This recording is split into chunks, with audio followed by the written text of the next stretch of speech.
Nasa linya naman ng telepono si kasamang Noel Perfecto, kaugnay ng pagkakasamsam ng Bureau of Customs ng Manta Ray. Paano nga ba tinangkang ilusot ang Manta Ray? Magandang hapon, Manong Noel. Maraming salamat, Sandro. 10 milyong pisong halaga ng Manta Ray at Stingray na galing ng Cebu. Noong Agosto 2012, ang pinasamsam ni Customs Chief Rufy Biazon.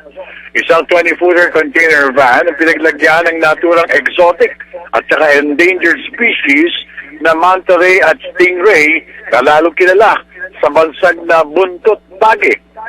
Ayon kay Biazon, agad niyang iniutos kay MICP Collector Boise Belmonte at North Harbor District Collector Attorney Jem Flores na sirain na ang kontrabando para matiyak na hindi na ito makaabot pa sa mga restaurant in-check sa Binondo area.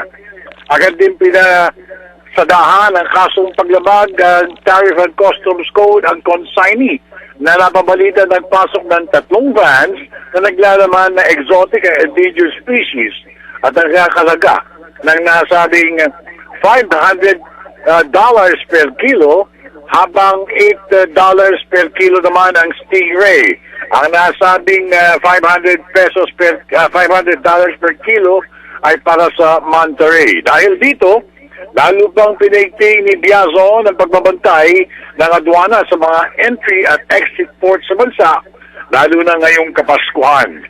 Kasama pa rin sila Henry Navarro at Larry Doon. Noel Perfecto nag-ulat para sa Telebisyon ng Bayan.